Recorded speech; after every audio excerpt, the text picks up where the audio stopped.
Hello students, welcome to अकाउंटेस्टिक।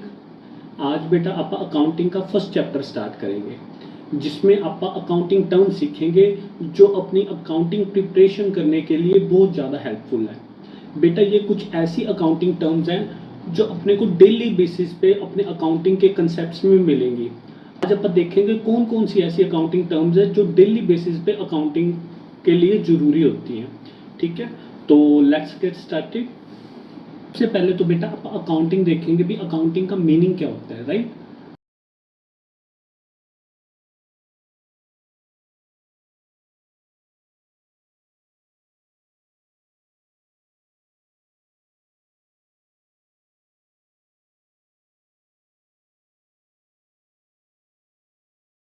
This is the basic definition of accounting.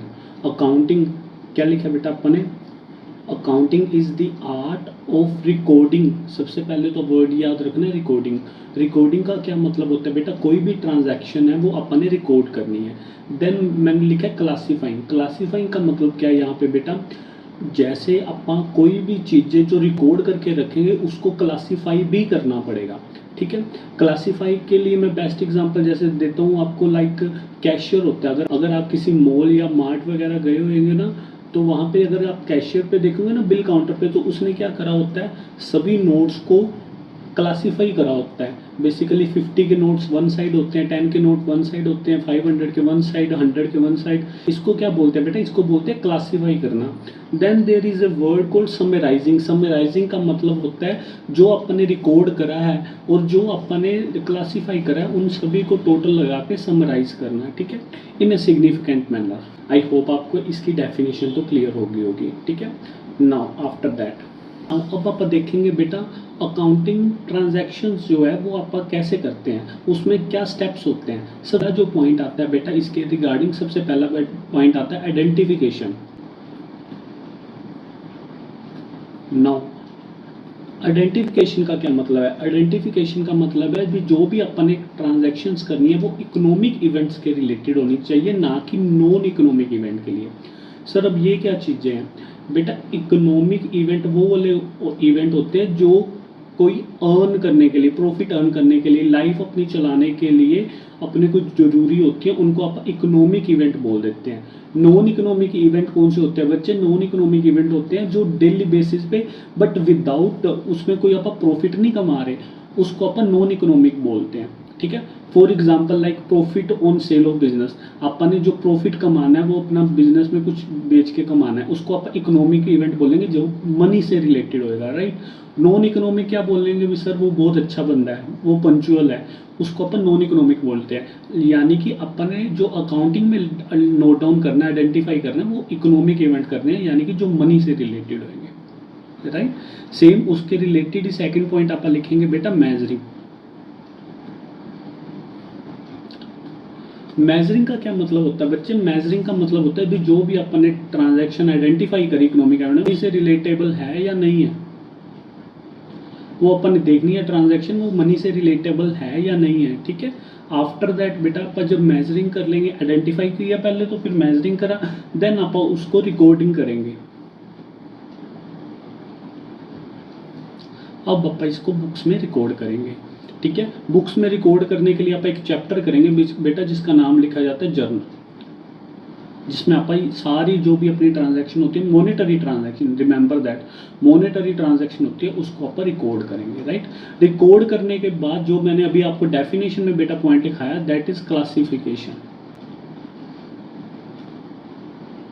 अब classification करने के लिए भी आप एक सेपरेट बुक बनाते हैं जिसका नेम लिखा जाता है बेटा लेजर। इसका भी एक प्रॉपर चैप्टर आएगा आपका। ठीक है, तो जब आप चैप्टर पढ़ेंगे तो आपको इजीली समझ आएगा भी आप क्या कर रहे हैं। ठीक है, देन फर्स्ट स्टेप आपको क्लियर हो गया, identification, second measuring, then recording, then आप करेंगे क्लासिफिकेशन। जब क्लासिफिकेशन कर देंगे देन आप उसके बाद करेंगे समराइजिंग।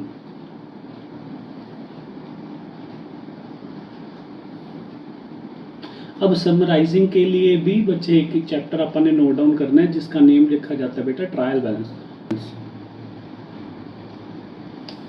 Trial balance, right. जब आप क्लासीफाई कर लेंगे, समराइजिंग कर लेंगे, देन आप इसको करेंगे एनालिसिस। अब वर्ड एनालिसिस भी आपने सुना होगा, एनालाइज करेंगे भी क्या आप सही कर रहे हैं या गलत कर रहे हैं या क्या क्या चीज़ों पे ध्यान देना पड़ेगा, वो सारी आप एनालाइज करेंगे। एनालाइज करने के बाद आप इसको करेंगे इंटरप्रिटेटिव।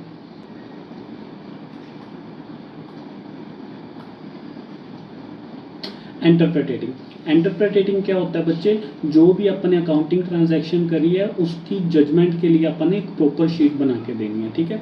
और लास्ट पॉइंट अपन ने जो देखना है दैट इज अवर कम्युनिकेटिंग।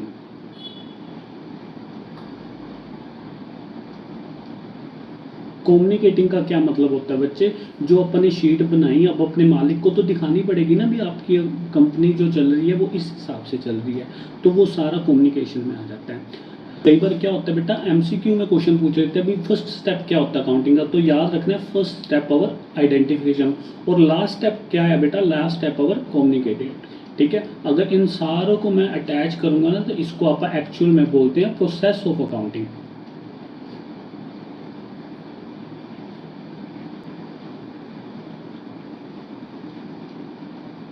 इसको आप बोलेंगे process of accounting. I hope आप सबने नोट डाउन कर लिया होगा, ठीक है। नाउ अभी अभी अपन ने बेटा प्रोसेस देखा, भी प्रोसेस क्या होता है अकाउंटिंग का, ठीक है।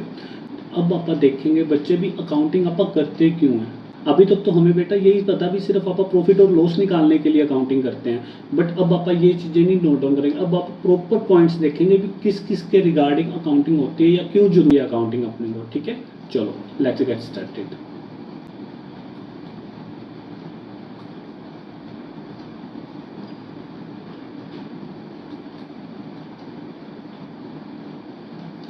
बच्चे रिकॉर्ड्स को मेंटेन करने के लिए भी अपने को अकाउंटिंग जरूरी होती है। आप रिकॉर्ड रखेंगे आप किसी अपनी अकाउंटिंग का तो इसके लिए अपने लिए बेनिफिशियल होगा, ठीक है। आफ्टर दैट जो भी आपने पॉइंट जो भी आप बोल रहे थे point that is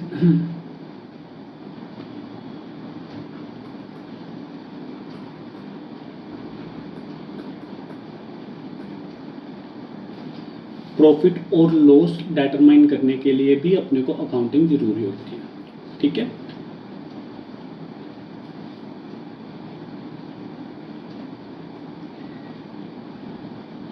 next point आता है बच्चे डिटरमाइनिंग ऑफ फाइनेंशियल पोजीशन। अपनी जो कंपनी है उसकी फाइनेंशियल पोजीशन को भी डिटरमाइन करने के लिए अपने को अकाउंटिंग जरूरी होती है, ताकि अपने को पता लगे अपनी कंपनी की हैसियत कितनी है, अभी आने वाले टाइम में क्या वो मार्केट में स्टैंड कर पाएगी या नहीं कर पाएगी। इसके लिए भी अपने को अकाउंटिंग जरूरी होती है, ठीक है।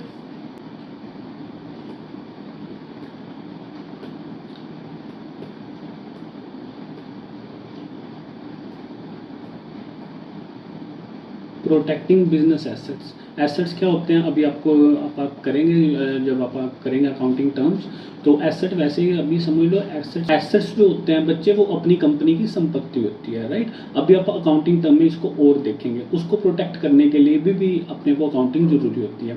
देन लास्ट अपने अगर आपको याद हो तो प्रोसेस में अपने लास्ट पॉइंट करा था कम्युनिकेटिंग, तो अब कम्युनिकेटिंग से ही अपने वहाँ से पॉइंट निकालना है दैट इज provide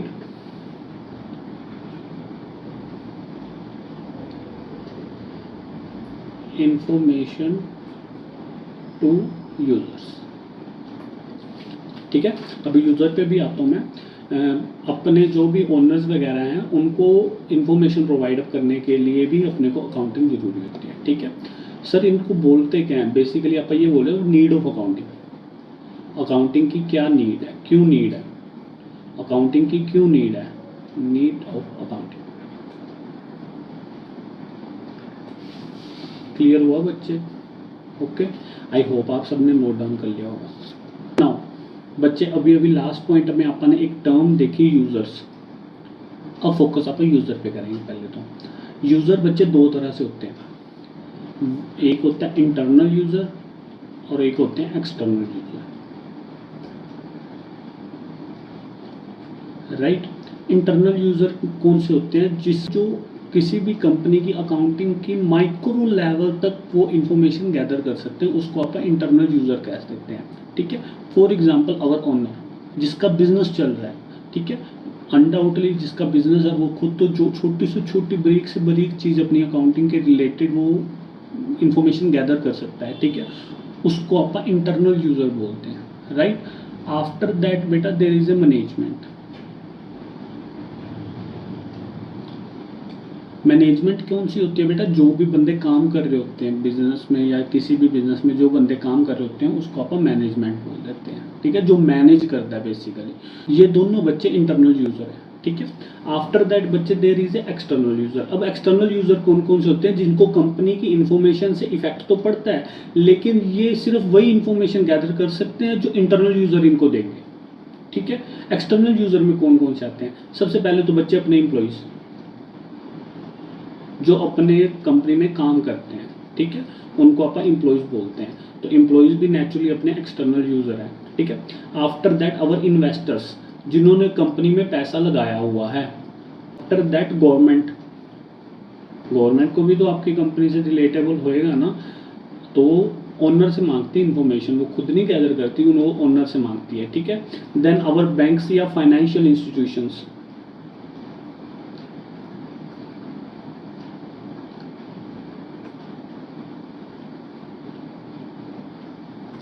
कोई भी अपने फाइनेंशियल इंस्टीट्यूशंस हैं या कोई बैंकिंग है, वो सारे अपने एक्सटर्नल यूजर में कंसीडर किए जाते हैं, ठीक है। देन पब्लिक, पब्लिक भी एक्सटर्नल यूजर में आते हैं, ठीक है। आई होप आपको यूजर वाला कंसेप्ट क्लियर हो गया होगा, ठीक है। अब आप देखेंगे बच्चे 3 मेजर टॉपिक्स या 3 मेजर पॉइंट जो अकाउंटिंग के बारे में अपने को और थोड़ा सा नॉलेज गैदर करवाएंगे, ठीक है। There is a term used बच्चे बुक कीपर या बुक कीपिंग एक बारी बोल देते हैं आप।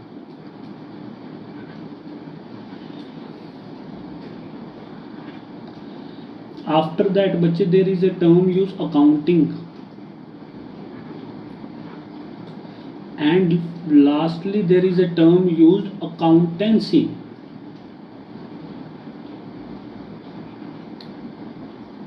ये 3 टर्म्स है बच्चे, देखने को सेम लगती है लेकिन ये अलग अलग काम करते हैं, ठीक है।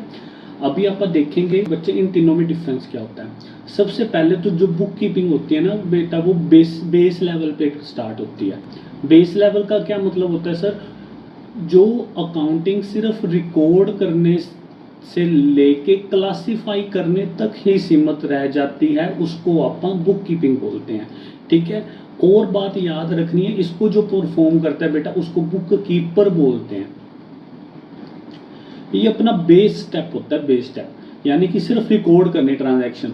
बेसिकली अगर आप अपनी लैंग्वेज में बात करें, जो अपना दुकान पे बंदा काम कर रहा होता है उसको आप हायर करते हैं, भी वो जो भी सेल परचेज करेगा वो नोट डाउन करेगा। अब उसको सिर्फ नोट डाउन करना आता है, भी हाँ इसने मेरे से सामान लेके गया, इसका मैं नेम नोट डाउन करा, क्या सामान लेके गया ये नोट डाउन कर लेता हूँ। ये बेस लेवल होता है, सबसे छोटा लेवल, इसको आप बुक कीपिंग को बोलते हैं।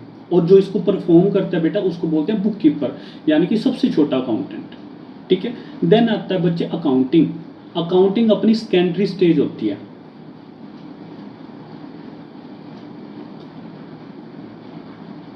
ठीक है। ये कब स्टार्ट होती है बच्चे, ये स्टार्ट होती है जब बुक कीपिंग खत्म होती है, देन अकाउंटिंग स्टार्ट होती है। यानी जो इसका प्रोसेस है, ये बुक कीपिंग जब एंड हो जाती है तब इसका काम स्टार्ट होता है, यानी क्लासीफाई के बाद वाला स्टेप। अभी अपने प्रोसेस में देखा था क्लासीफाइंग करना, ठीक है। क्लासीफाइंग के बाद अपने समराइजिंग करना है, समराइजिंग के बाद अपने एनालाइज करना है, एनालाइज के बाद अपने इंटरप्रिटेटिंग करना है। वो सारी चीज़ें कौन करेगा बच्चे, वो सारी चीज़ें अकाउंटिंग करेगा। यानी अकाउंटिंग कब स्टार्ट होती है, जब बुक कीपिंग एंड होती है, ठीक है। और ये जो परफॉर्म करता है उसको आप अकाउंटेंट बोल देते हैं, राइट। देन आता है अपना अकाउंटेंसी, ये होता है अपना टॉप लेवल, ठीक है। नाउ अब ये कब स्टार्ट होती है, जब अकाउंटिंग एंड होती है तब अकाउंटेंसी स्टार्ट होती है, ध्यान रखना। जब अकाउंटिंग स्टार्ट खत्म होती है तब अकाउंटेंसी स्टार्ट होती है। अब इसमें फ़र्क क्या है बच्चे, फ़र्क ये है भी ये बंदा जो है ना अकाउंटेंट है, जो ये अकाउंटेंसी परफॉर्म कर रहा है, ये प्रॉपर प्रिंसिपल्स लगाएगा, ठीक है। प्रॉपर रूल्स लगाएगा, प्रॉपर रेगुलेशन लगाएगा, भी जो अपने अकाउंटिंग हो रही है वो बिल्कुल सही हो रही है या नहीं हो रही, वो अकाउंटेंसी वाला बंदा देखता है, ठीक है। आज ये जो परफॉर्म करता है जनरली सीए आपने सुना होगा, चार्टर्ड अकाउंटेंट, राइट। सीए का काम क्या होता है भी वो देखेगा भी जो अकाउंटेंट ने काम करा है या बुक कीपर ने काम करा है वो सही करा है या गलत करा है। इसके अलावा अगर कंपनीज के रूल्स के हिसाब से चलें, there is a person called CS, company secretary. ये भी यही काम करता है, ये देखता है भी आपने जो भी अपनी कंपनी बनाई है वो सही रूल्स के अंदर बनाई है या नहीं बनाई, कोई अमेंडमेंट तो नहीं है उसके अंदर। ये सारी चीज़ें जो देखता है बच्चे वो अकाउंटेंसी देखते हैं।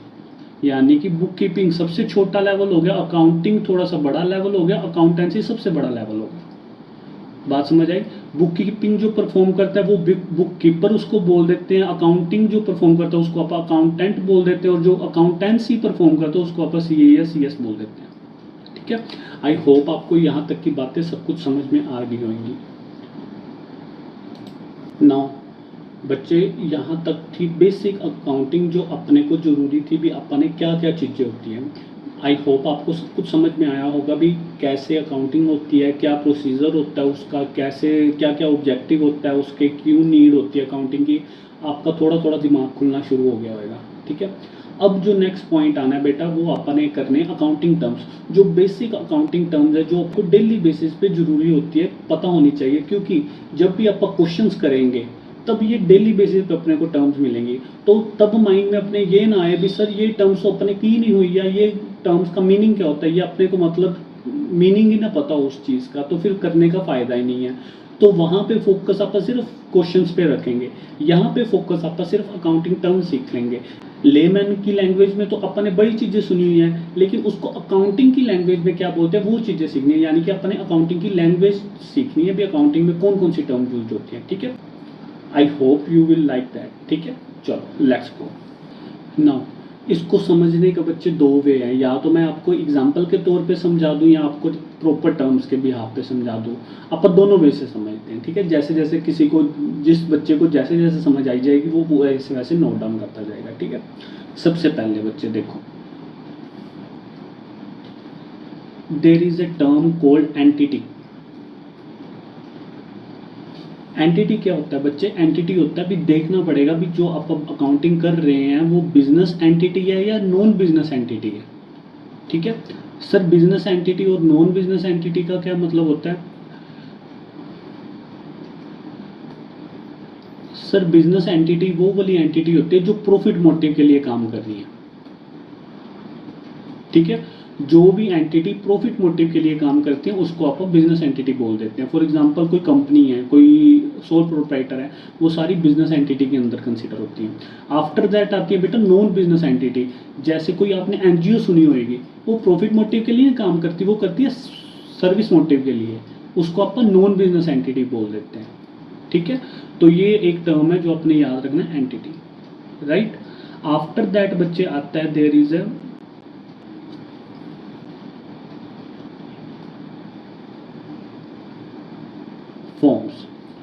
Forms of business entity. Business entity की कौन कौन सी फॉर्म्स होती है, किस किस तरह की बिजनेस एंटिटी की फॉर्म होती है, जो अपन ने अभी यहाँ पे देखा। देखो बच्चे कौन कौन सी बिजनेस एंटिटी की फॉर्म हो सकती है। एक तो होती है बच्चे sole proprietorship. Sir sole proprietorship क्या होती है? सोल प्रोप्राइटरशिप वो वाली, सोल मतलब होता है बच्चे अकेला, अकेला बंदा। प्रोप्राइटरशिप मालिक क्यों बोलते हैं? ठीक है। जब अकेला बंदा मालिक है, यानी कि कोई एक दुकान चला रहा है, अकेला बंदा, कोई एक मतलब अकेला बंदा कोई भी काम कर रहा है उसको आप सोल प्रोप्राइटर बोलते हैं। जब दो बंदे मिलकर काम करते हैं बच्चे उसको आप पार्टनरशिप से जानते हैं। ठीक है। अब पार्टनरशिप के अलावा अगर आप सोसाइटी में रहते होते हैं ना तो बच्चे वहां पे कोऑपरेटिव सोसाइटीज होती हैं। कोऑपरेटिव सोसाइटी के अलावा एचयूएफ एक टर्म यूज होती है, हिंदू अनडिवाइडेड फैमिली। जो फैमिली बिजनेसेस कर रहे होते हैं उसको एचयूएफ के अंदर कंसीडर किया जाता है। इसके अलावा आपने कंपनी तो सुना ही होगा, ये भी दो तरह की होती है, एक पब्लिक कंपनी होती है, एक प्राइवेट कंपनी होती है।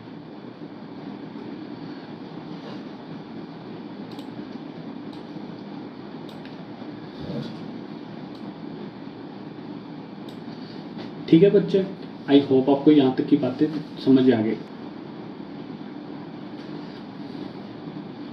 ओनर, ओनर कौन सा बंदा होता है बच्चे? जो बिजनेस ओन करता है, जिसका बिजनेस होता है उसको आप ओनर बोलते हैं।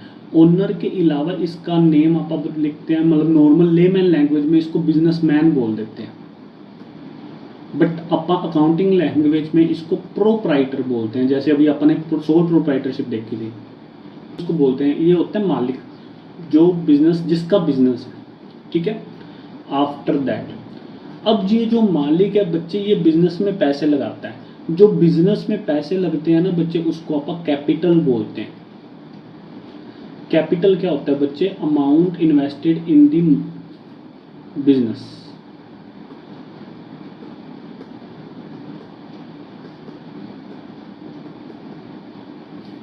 जो पैसे बिजनेस में इन्वेस्ट होते हैं उसको बच्चे आप कैपिटल बोल देते हैं। अब ये तो है नहीं स्टार्ट में बिजनेस में पैसे लगा दिए उसने, उसके बाद बिजनेस में पैसे नहीं लगाएगा, अब नेचुरली और बिजनेस में भी पैसे लगाएगा। अब जब एक्स्ट्रा पैसे लगेंगे बिजनेस में, उसको आप एडिशनल कैपिटल बोल देते हैं बच्चे।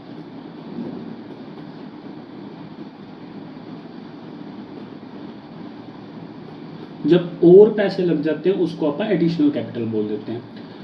अब कई बार जरूरी नहीं है बिजनेस में पैसे और ही लगी जाएंगे, कई बार वो कम भी करेगा, भी बिजनेस से मैंने पैसे निकलवाने हैं, तो उस निकलवाने को आप बोलते हैं विड्रॉल। विड्रॉल वोचर आपने देखा होगा बैंक में। अब बैंक से पैसे नहीं निकलवा रहे, अब आप निकाल रहे हैं कैपिटल, तो इसको बोलते हैं बच्चे विड्रॉल ऑफ कैपिटल। बिजनेस से पैसे निकलवाने, ठीक है, बेसिकली बिजनेस कम करना अपना, ठीक है। Now there is a term used drawing. Drawing क्या होता है बच्चे? ड्राइंग होता है withdrawal of capital but for personal use. जब आप पर्सनल यूज के लिए पैसे निकलवा लेते हैं बच्चे, उसको आप ड्राइंग बोल देते हैं, ठीक है। यानी मेरे घर पे अगर किसी को कोई ज़रूरत है तो मैंने बिजनेस से पैसे निकलवा लिए, उसको आप ड्राइंग बोलते हैं, ठीक है। आई होप आपको यहाँ तक की सारी बातें समझ में आई होंगी। देन अब तो गुड्स भी परचेज करेंगे।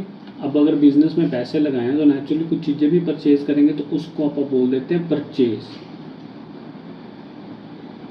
अब सेल भी कुछ करेंगे तो उसको आप बोल देते हैं सेल। जो भी अपने गुड्स होंगे उसको आप सेल करेंगे, उसको आप सेल बोलेंगे। बट पॉइंट इज दैट, जो अपने गुड्स हैं जिसका आप बिजनेस कर रहे हैं, उसको अकाउंटिंग लैंग्वेज में बच्चे स्टॉक के नाम से जानते हैं।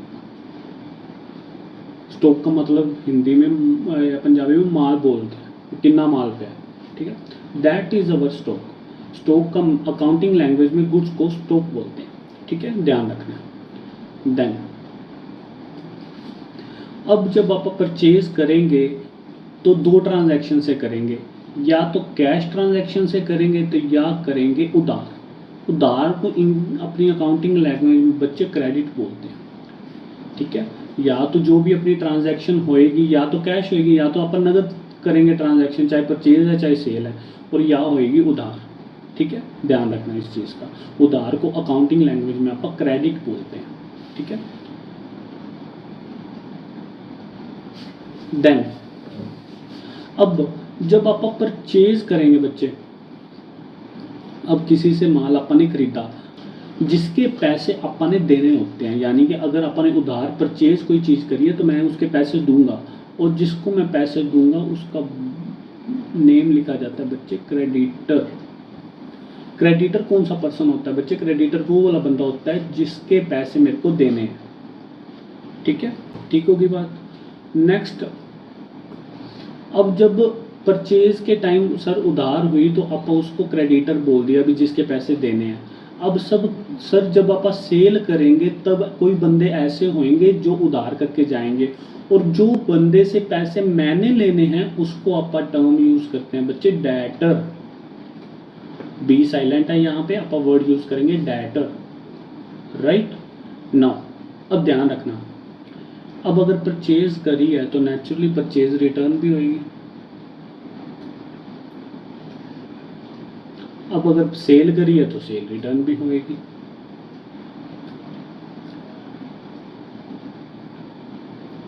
ठीक है। अब जब आपने कैश या क्रेडिट ट्रांजैक्शन दिया, सर आजकल तो ऑनलाइन पेमेंट चलती है, यानी कि अगर आप यूपीआई से पेमेंट करते हैं या आप नेट बैंकिंग करते हैं,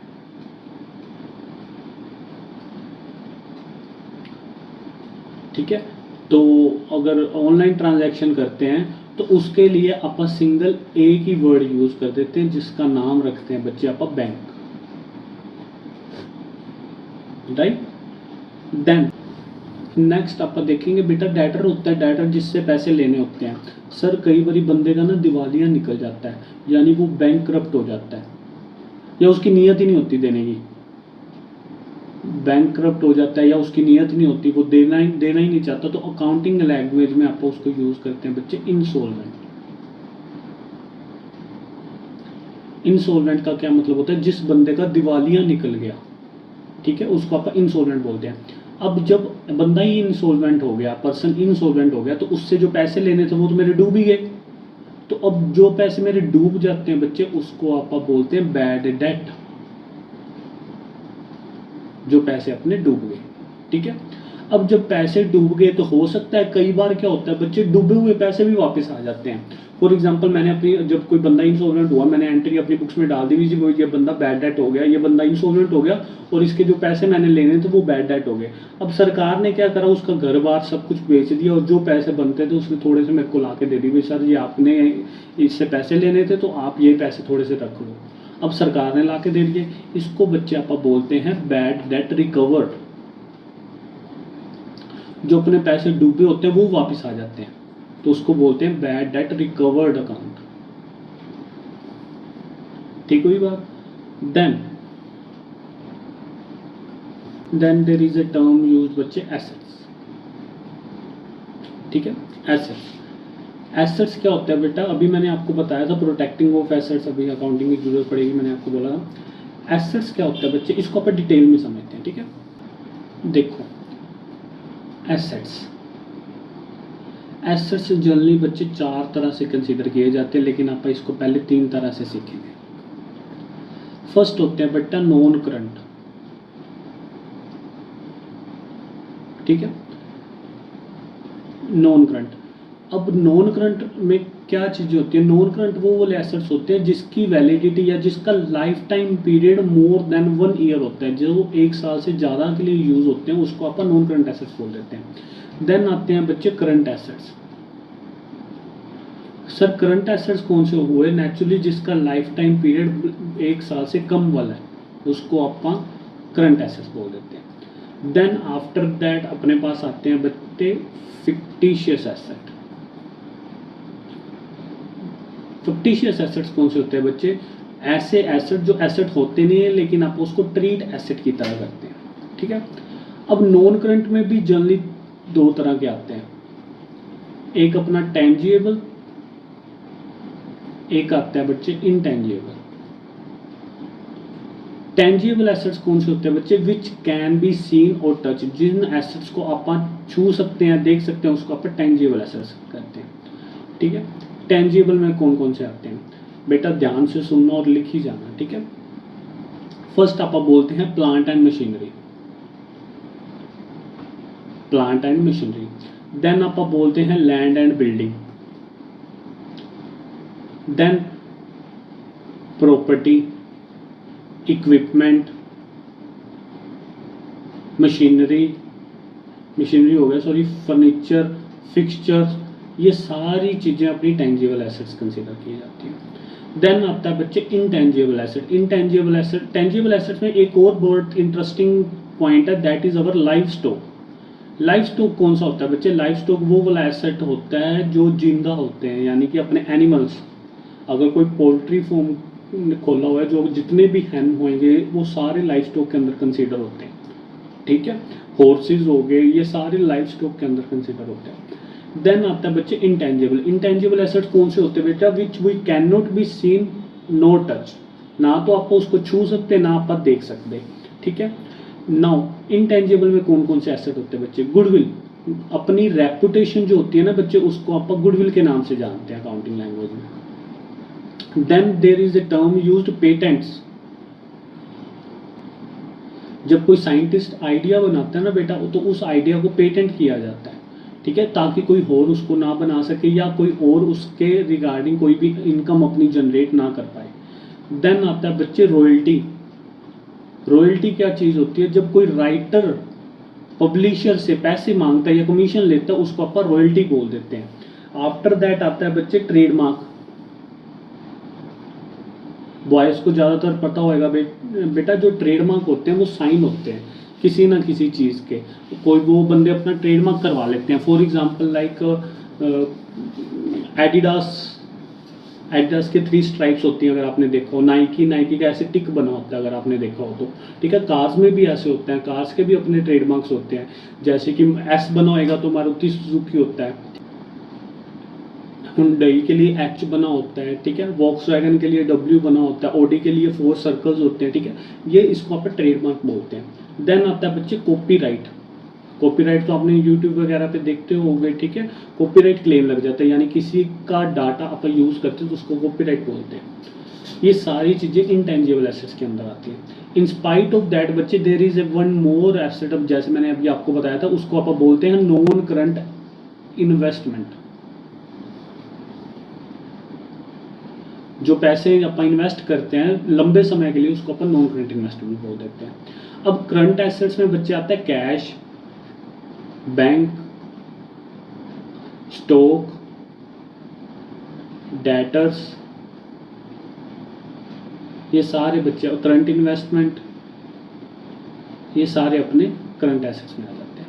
फक्टिशियस एसेट फिर कभी बात करेंगे बच्चे। फक्टिशियस एसेट वो वाले एसेट होते हैं जो एक्चुअल में एसेट्स नहीं होते लेकिन आप उसको ट्रीट एसेट की तरह करते हैं। Then there is a term used बच्चे लाइबिलिटीज।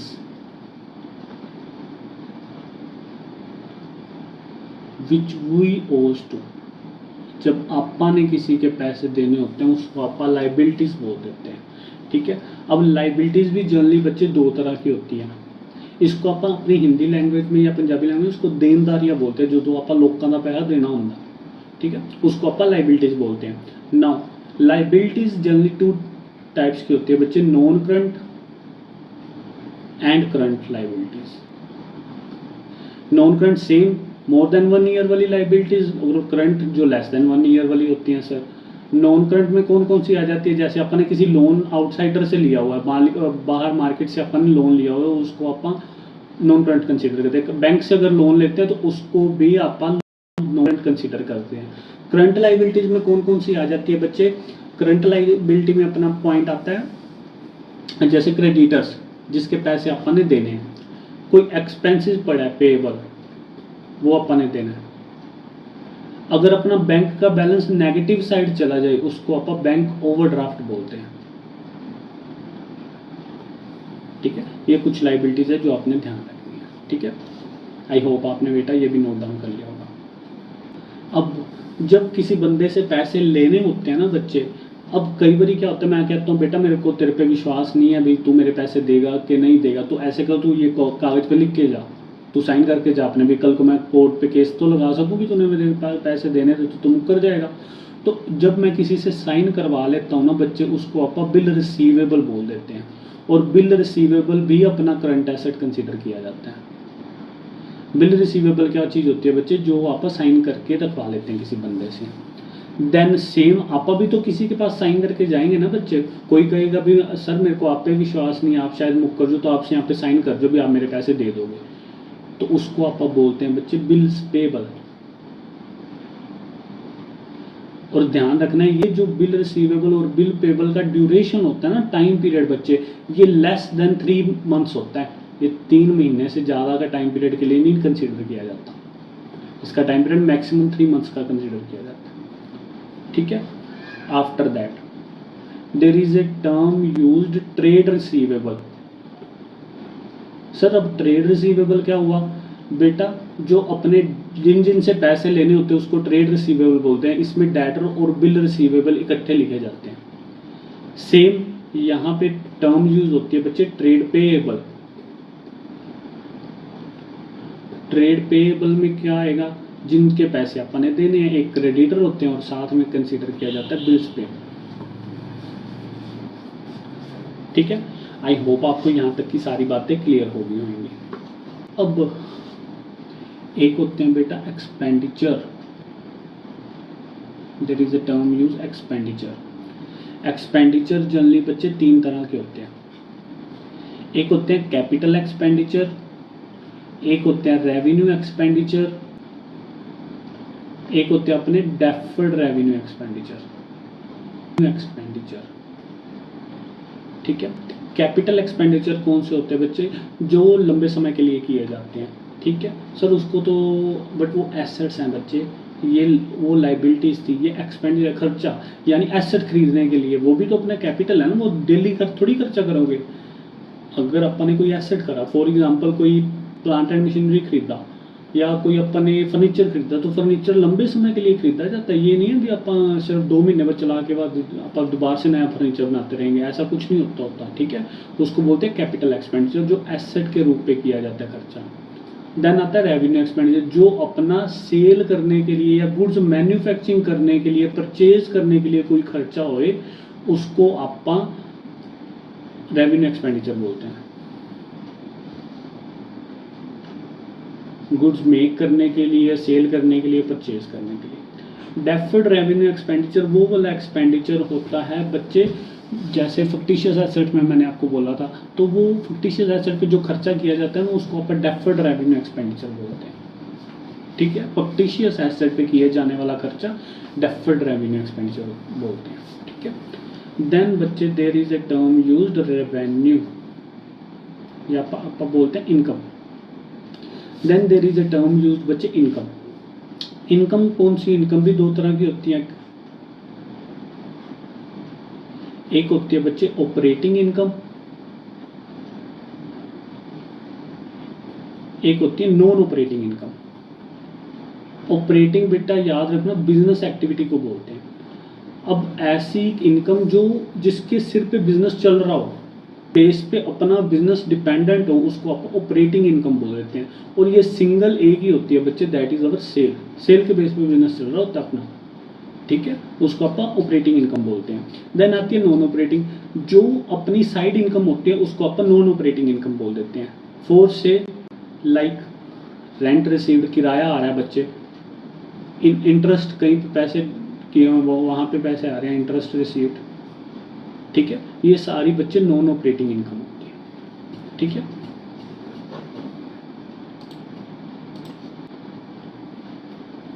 देन आता है बच्चे डिस्काउंट। अब डिस्काउंट भी जनरली दो तरह का होता है। एक होता है बच्चे ट्रेड डिस्काउंट। ट्रेड डिस्काउंट कौन सा डिस्काउंट होता है, जो सभी को मिलता है। कभी आपने मतलब अगर मार्केट में गए हो तो आप बैनर देखते हो 60% ऑफ, तो वो सभी को दिया जाता है, वो ये नहीं स्पेसिफिक पर्सन्स को दिया जाता है। लेकिन जो सेकंड वन है कैश डिस्काउंट, ये सिर्फ उसी पर्सन को दिया जाता है जो कैश दे रहा हो। ठीक है, अब कैश दे रहा हो का मतलब लाइक 60% ऑफ था, मैंने परचेज करी, तो मैंने बोला भी मैंने बहुत सारी परचेज करी, आपको सारा पैसे कैश में दे रहा हूँ, तो मेरे को 5% का एक्स्ट्रा एडिशनल डिस्काउंट दे दो। अब वो एडिशनल डिस्काउंट सिर्फ मेरे को मिल रहा है, बाकी किसी को नहीं मिल रहा। ट्रेड डिस्काउंट तो सबको मिल रहा था, कैश डिस्काउंट सिर्फ उसी को मिलेगा जो कैश ट्रांजैक्शन करेगा। तो ये भी दो तरह के डिस्काउंट होते हैं, एक ट्रेड डिस्काउंट होता है बच्चे, एक कैश डिस्काउंट होता है। ठीक है, then there is a term called voucher. पर्ची देखी आप लोगों ने, बिल तो देखा होगा, एक पर्ची होती है बच्चे। पर्ची क्या करती है काम, उसको आप वोचर बोलते हैं अपनी अकाउंटिंग लैंग्वेज में। वोचर क्या काम करता है बेटा, voucher is the legal evidence for any accounting entry. जो भी आप अपनी बुक्स में अकाउंटिंग करेंगे ना बच्चे, वो आप कोई ना कोई एविडेंस के बेस पे करेंगे। ऐसे नहीं दिल करा तो लिखती कोई भी एंट्री, उसका प्रॉपर एविडेंस होना चाहिए, उसकी प्रॉपर वोचर होना चाहिए, तभी आप उसको लिख पाएंगे। अदरवाइज विदाउट प्रॉपर एविडेंस आप अपनी अकाउंटिंग में उसको परफॉर्म नहीं कर पाएंगे। थोड़ी सी लेंथी होगी वीडियो, बट कोई बात नहीं, आई होप आप इसको समझेंगे। चाहे आप इसको थोड़ा सा पॉइंट बाय पॉइंट हाफ करके देखो, लेकिन इसको देखो जरूर, ताकि आपका +1 का बेस स्ट्रॉन्ग हो सके।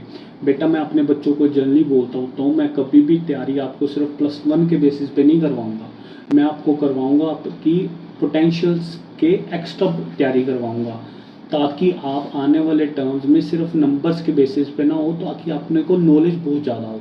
ठीक है, ताकि अपन जो भी अपने ड्रीम है उसको अपन अचीव कर पाए। चाहे आप फॉरेन में जाके अकाउंटिंग करना चाहते हैं, चाहे आप CPA करना चाहते हैं, चाहे आप CA करना चाहते हैं, कुछ भी करना चाहते हैं, लेकिन आप उसके लिए प्रॉपर तैयार हो। जैसे जैसे आपको समझ आती जाएगी, आपका माइंड क्लियर होता जाएगा, तभी अपन नेक्स्ट टॉपिक पे जा पाएंगे। ठीक है, आई होप आपको सब कुछ समझ में आया होगा। अगर आपको फिर भी कोई डाउट आता है बच्चे, तो आप कमेंट सेक्शन में बोल सकते हो या मेरे को प्लीज मेल कर सकते हो। ठीक है, and thank you so much.